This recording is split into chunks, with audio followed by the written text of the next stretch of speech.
She told me, "My work husband and I cuddle sometimes. It's platonic. If you don't get it, that's your issue." I said, "You're right." The next morning, I canceled every reservation and gift for her birthday weekend.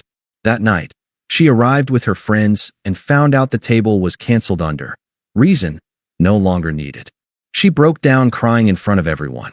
Hey viewers, before we move on to the video, please make sure to subscribe to the channel and hit the like button if you want to see more stories like this. Thanks. If you looked at my Google Calendar 2 weeks ago, you would have seen an entry titled Operation 30.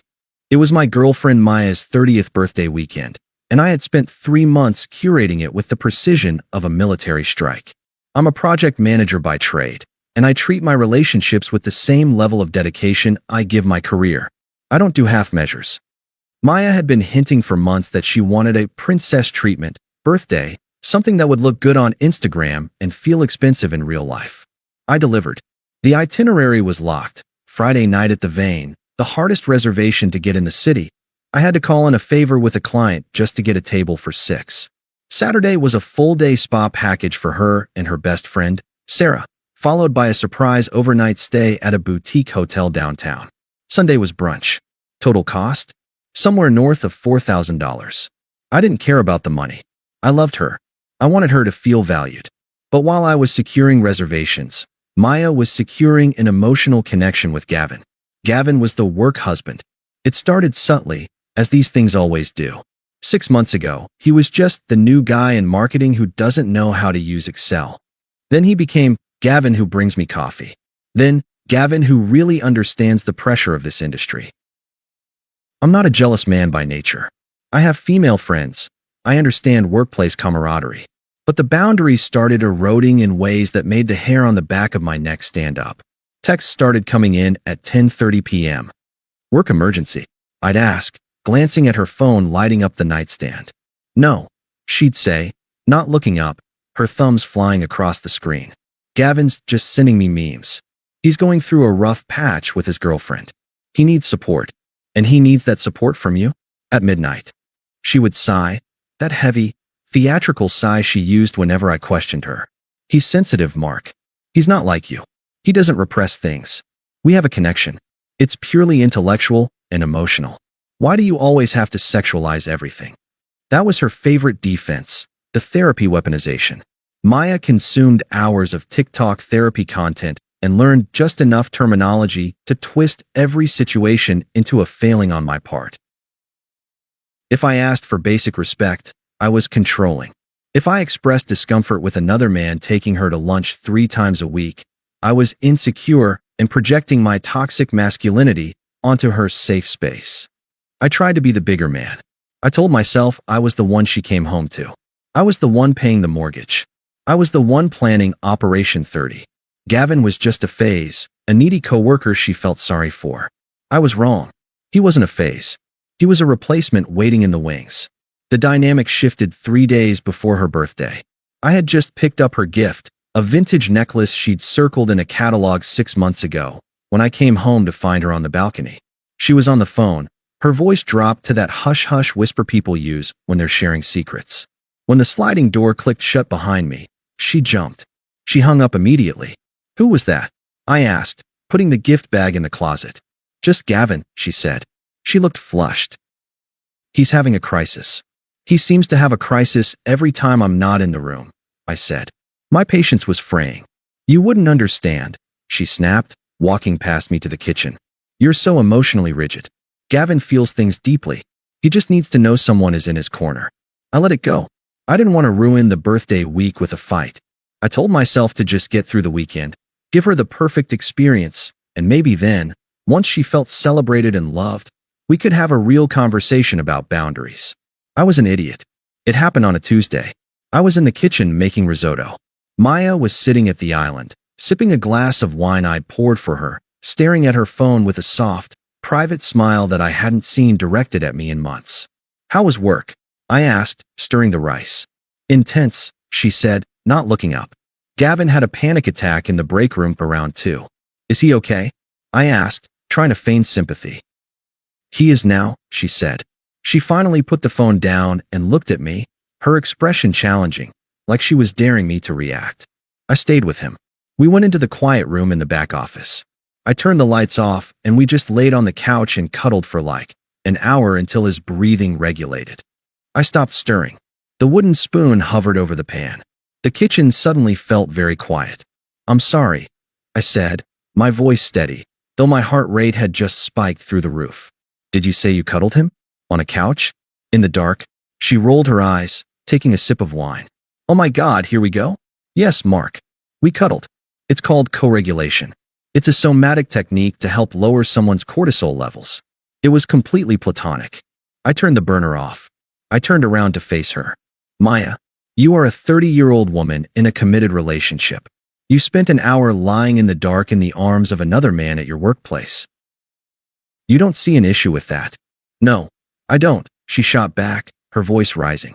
"Because I'm an adult who understands that touch is a basic human need." Gavin was in distress. I provided comfort. It wasn't sexual. He didn't try anything, and neither did I. We just held each other. "And if I did that?" I asked quietly. "If I told you I spent my afternoon spooning the new intern because she was stressed out, you'd be okay with that?" She scoffed. "That's different. Men always make it sexual. With you, it would be predatory. With me and Gavin, it was spiritual. We have a soul connection, Mark. Honestly, I feel safer with him emotionally than I do with you half the time because he doesn't judge me." She stood up, walking around the island to stand in front of me. She looked at me with genuine pity, as if I were a primitive creature unable to grasp her evolved state of being. "My work husband and I cuddle sometimes," she said, enunciating every word. "It's platonic. It's harmless. If you don't get it, if you're too insecure to handle me providing emotional support to a friend, then that's your issue. It's something you need to fix in therapy. I'm not going to shrink myself or my capacity for love just to soothe your ego." I looked at her. I looked at the woman I had spent 3 years building a life with. I thought about the ring I had hidden in the safe deposit box, the one I was planning to propose with next year. I thought about the $4,000 currently pinning on my credit card for her birthday weekend. And then I felt it. It wasn't anger. It wasn't sadness. It was the sensation of a heavy weight simply vanishing. It was the click of a lock disengaging. I realized, in that exact moment, that she didn't respect me. She didn't even fear losing me. She was so confident in her control over me, so certain that I was this safe option who would pay the bills while Gavin provided the spark, that she felt comfortable telling me to my face that she was intimate with another man. She was waiting for me to beg. She was waiting for me to yell so she could call me abusive. She was waiting for me to apologize for being jealous. I took a breath. I picked up the wine bottle and topped off her glass. "You know what?" I said. My voice was calm. It was the voice I used when firing a contractor who had violated safety protocols. "You're right." She blinked. The smug lecture died on her lips. She looked confused. "I am." "Yeah," I said. "I've been looking at this all wrong. You're an autonomous person. If that's what you need to do to support your friend, who am I to police that? It was insecure of me to question your judgment." A slow, victorious smile spread across her face. She thought she had broken me. She thought she had trained me. "Thank you, Mark," she said, reaching out to touch my arm. "I knew you'd get there eventually. It really means a lot that you're doing the work to be better for me." "I am," I said, smiling back. "I'm really seeing things clearly now." "Good," she said, turning back to her phone. "Gavin will be so relieved. He was worried you'd freak out." "Tell him not to worry," I said, turning back to the stove. "I'm not freaking out at all." I wasn't. I was calculating. I served dinner. I asked about her day. I listened to her talk about how excited she was for Friday, how she had told all the girls that I was taking them to the vein, how she couldn't wait to see what I had planned for the rest of the weekend. "It's going to be unforgettable," I told her. When we went to bed that night, she turned her back to me, texting Gavin goodnight. I lay there in the dark, staring at the ceiling. At 7 a.m. the next morning, she left for work. She kissed me on the cheek, breezy and happy, convinced she had the perfect boyfriend and the perfect side piece. "Love you," she said. "Don't forget to pick up the dry cleaning for Friday." "I won't," I said. The moment the door clicked shut, I got out of bed. I didn't go to work. I went to the kitchen table, opened my laptop, and pulled up the spreadsheet titled Operation 30. I picked up my phone. I dialed the restaurant first. "Good morning," I said when the hostess answered. I have a reservation for 6 this Friday under Mark Miller. I need to cancel it. Of course, sir, she said. Would you like to reschedule? No, I said. But I have a specific request. My ex-girlfriend doesn't know it's canceled yet. She might still show up. Can you make sure the cancellation note is in the system? Certainly. Is there a specific reason code you want us to log? Yes, I said. Put it down as reason, service no longer needed. Service no longer needed? She repeated, sounding confused. That's the one, I said. Make sure it's on the screen if she asks. Okay, consider it done. Thank you. I hung up. Then I called the spa. Then the hotel. Then the florist. Then I called the boutique where I'd bought the necklace and asked about their return policy. By noon, I had erased her birthday. By 2 p.m., I had packed my clothes, my electronics, and my documents into my car. By 4 p.m., I was gone. I left nothing behind but the spare key on the counter and the echo of her telling me that her betrayal was my issue. She was right. It was my issue, and I had just solved it. I spent Friday afternoon in a state of unnatural calm. I had checked into a corporate suite hotel on the other side of the city, a place generic enough to be untraceable, comfortable enough to work from. My phone was on the coffee table, face up. I hadn't blocked her number yet. I needed the confirmation. I needed to know the message had been received. Around 4 p.m., Maya texted me. Leaving work now. Going straight to Sarah's to get ready. Can you bring that red tie I like? The one that matches my dress? See you at 7:30. Love you. Hugs and kisses. I stared at the screen. The audacity was almost impressive. Less than 72 hours ago, she had told me my feelings were a psychological defect she shouldn't have to deal with. Now, she was ordering accessories for her big night out, fully expecting me to play the role of the doting boyfriend, the wallet, and the prop. I didn't reply. At 6 p.m., another text. Hey, just checking in. Are you on your way? Traffic is crazy. I took a sip of the bourbon I'd poured myself. I wasn't on my way. I was watching a documentary about deep-sea shipwrecks. I felt a kinship with the ocean floor, cold, pressurized, and silent.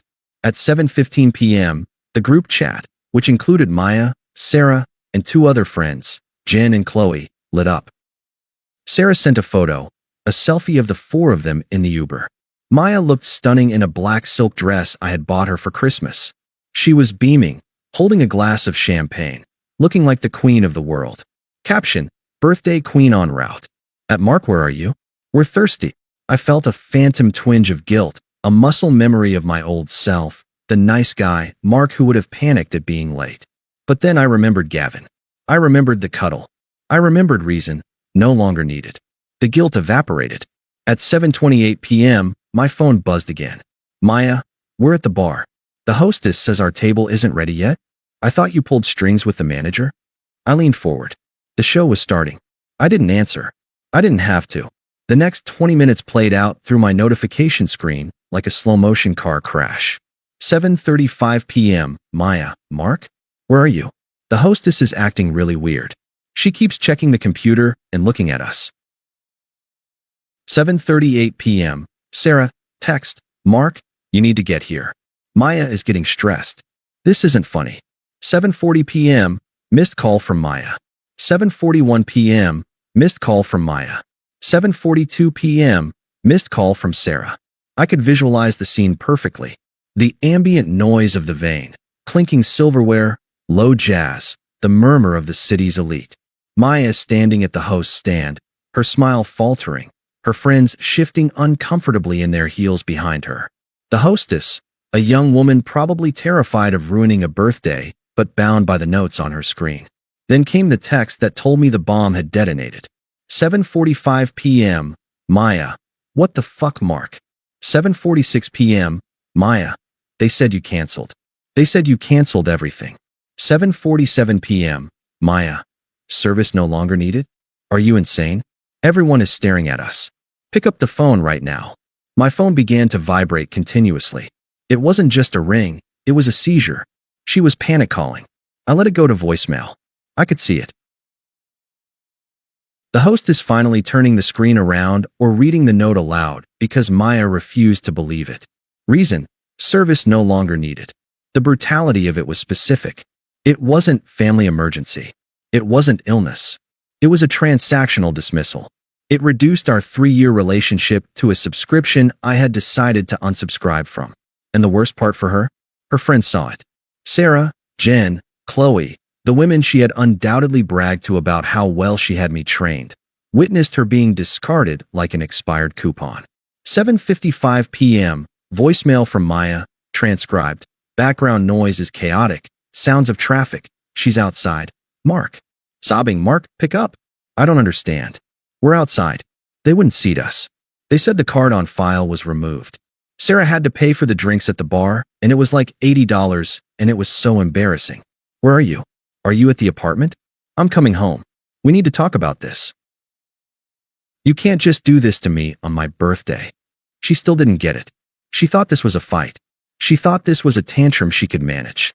8:10 p.m. Sarah, text, Mark, that was incredibly cruel. Maya is hyperventilating.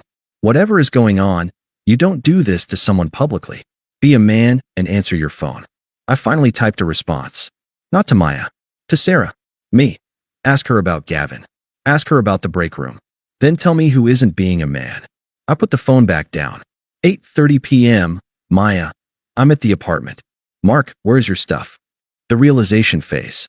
She had rushed home to confront me, probably ready to scream and cry and manipulate me back into submission. Instead, she walked into a ghost town. I had been efficient. My clothes were gone. My toiletries, my laptop, my gaming console, my documents. I had even taken the coffee maker I bought before we moved in. The apartment wasn't empty. Her stuff was everywhere, but I was erased. The space where I used to be was just air. 8:35 p.m. Maya. You moved out? Are you serious? Over a cuddle? Mark, this is psychotic. You are blowing this way out of proportion. 8:40 p.m. Maya. Please come back. I'm scared. I don't want to be alone tonight. 8:45 p.m. Maya. Gavin is just a friend. I'll block him if that's what you want. Just come home. It was textbook. First, attack the reaction, you're psychotic. Then, play the victim, I'm scared. Finally, the desperate bargaining, I'll block him.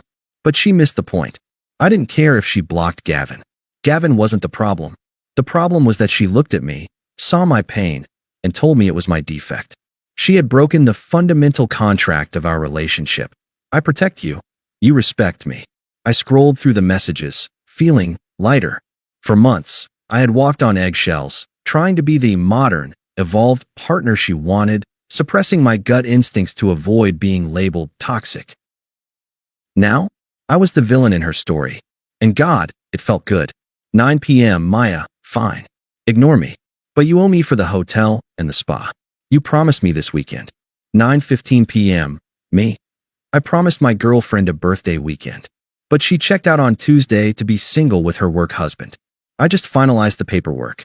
Enjoy the platonic silence. It's soothing, isn't it? 9:16 p.m. Maya. I hate you. 9:20 p.m. Me. You're right. I blocked her number. Then I blocked Sarah. Then I blocked Jen and Qley. Then I opened the food delivery app and ordered a pizza from the place she always said was too greasy. I slept like a baby. The next morning, I woke up to a notification from Instagram. I hadn't blocked her there yet. She had posted a story at 2 a.m. A black screen with small white text. The betrayal you never see coming hurts the most. Hashtag heartbroken, hashtag narcissist. I laughed out loud. She was already spinning the narrative. She was the victim. I was the monster who ruined her birthday for no reason. But I knew something she didn't. I knew about the karma that was about to hit her on Monday morning. Because while she was crying on the sidewalk outside the vein, I had sent one final email. Not to her. To Gavin's wife. I didn't just leave Maya. I removed the structural integrity of her life. Monday morning arrived. While I was settling into a temporary workspace at a WeWork, sipping a coffee I actually enjoyed, Maya was walking into the office expecting sympathy. She probably thought she could lean on Gavin, cry about her psychotic ex-boyfriend, and get another one of those platonic cuddling sessions. She didn't know I had sent the email on Saturday night. I had found Gavin's wife, Jessica, on Facebook easily enough. My message to her was short, factual, and devoid of emotion. Subject, Tuesday afternoon. Hi Jessica. I'm Mark, Maya's now ex-boyfriend. Maya told me that she and Gavin spent an hour cuddling in the dark in the break room last Tuesday for emotional regulation. She insisted this was normal and platonic. I disagreed, so I ended the relationship. I figured you deserve to know how your husband spends his afternoons, just in case you don't share their definition of platonic. Best, Mark. The fallout was nuclear. I learned the details later through a mutual friend, Dave, who still worked in their building. Apparently, Gavin didn't fight for Maya. He didn't leave his wife for his soulmate. He didn't stand tall and defend their spiritual connection. Gavin panicked. When Jessica confronted him, Gavin threw Maya directly under the bus. He claimed Maya was obsessed with him. He claimed she was the one cornering him, that he was uncomfortable but didn't know how to say no because of office politics. To save his marriage and his job, Gavin went to HR first. By the time Maya got to her desk on Monday, she wasn't greeted by a sympathetic work husband. She was greeted by a meeting invite from the Director of Human Resources. Gavin had filed a formal complaint against her for inappropriate workplace conduct and creating a hostile environment. She was placed on administrative leave pending an investigation. That afternoon, I received an email from Maya's work address since I had blocked her personal accounts. From Maya, corporate email, subject, "You ruined my life. Are you happy? Gavin isn't speaking to me. HR escorted me out of the building. Jessica called me a whore. You didn't just break up with me. You destroyed my reputation. I lost my boyfriend, my best friend, and probably my job in 48 hours. How could you be this vindictive? I thought you loved me." I didn't reply. I moved the email to the trash. The silence was my answer. I wasn't vindictive. I was a mirror. I simply let the light shine on the reality she had created. She wanted Gavin. She got the real Gavin, a coward who used her for an ego boost and discarded her the moment it became inconvenient. Over the next 2 months, the updates trickled in from the few friends I hadn't blocked. Maya was fired. Mutual separation, they called it. Her friends, the ones who saw they no longer needed screen, distanced themselves. It's hard to defend a woman who cheats on the guy paying for her birthday, then gets fired for harassment. She had to move out of our apartment because she couldn't afford the rent on her own. She was back with her parents in the suburbs, a 45-minute commute from the city she loved. I, on the other hand, was doing just fine. My bank account was recovering nicely without the princess weekends. I was sleeping 8 hours a night. I met someone new, Elena. She was a nurse. On our third date, she told me, "I value direct communication and loyalty." It felt like breathing fresh air after drowning for 3 years. 5 months later, I ran into her. It was inevitable. We lived in the same city, and despite her move to the suburbs, she still came downtown for interviews. I was at a coffee shop near my new apartment, waiting for a pour-over. I looked great. I'd lost 10 pounds of stress weight, got a better haircut, and was wearing a tailored coat I'd bought with the money I saved from the canceled birthday trip. "Mark," I turned. Maya looked tired. That's the only word for it. The main character energy she used to radiate was gone. Her hair was pulled back in a messy bun. Her blazer looked slightly too large, and she had the frantic, exhausted look of someone constantly trying to explain themselves. "Hello, Maya," I said. My voice was polite, professional, like I was greeting a former vendor I no longer did business with. She stood there, clutching her purse. She looked at my coat, my calm demeanor, the lack of anger in my eyes. "You look good," she said quietly. "I am good," I replied. "I'm doing really well." She let out a shaky breath. "I miss you, Mark. I know I messed up. I know I hurt you. But the punishment, it didn't fit the crime. I lost everything." "You didn't lose everything," I corrected her gently. "You lost the things you didn't appreciate." "Gavin was a mistake," she rushed on, her eyes filling with tears. "He was a predator. He used me. I see that now. I was looking for validation, and I looked in the wrong place. But we had 3 years, Mark. Doesn't that mean anything? Can't we just sit down and talk? I can fix this." People were starting to look. The old Mark would have been embarrassed. The old Mark would have taken her outside, offered her a tissue, and listened to her spin her web. The new Mark just checked his watch. "Maya," I said, "do you remember what you told me in the kitchen? You said if I didn't understand your needs, that was my issue." She flinched. I was angry. I didn't mean it. "You did mean it," I said. "And you were right. It was my issue. I had an issue with being disrespected. I had an issue with being a backup plan. I had an issue with funding a lifestyle for a woman who was emotionally intimate with someone else. I stepped closer, keeping my voice low and firm. So I fixed the issue. I removed myself from the equation. And looking at you now, looking at how chaotic your life became the moment I stopped holding it together for you, I realized I wasn't your partner. I was your logistics manager. And I resigned. Mark, please, she whispered, a tear rolling down her cheek. I'm sorry. I love you. I looked at her. I searched for any feeling, anger, love, pity. There was nothing. Just a dull recognition of a stranger.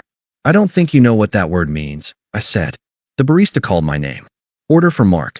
I turned away from her, walked to the counter, and grabbed my coffee. I didn't look back. As I pushed open the glass door and stepped out into the crisp autumn air, I could feel her eyes on my back, but I didn't care. I had a date with Elena tonight. We were cooking dinner. No reservations, no drama, no cancellations. Service was no longer needed. And for the first time in my life, I was finally completely free. Thanks for watching. Make sure to subscribe to the channel and hit the like button.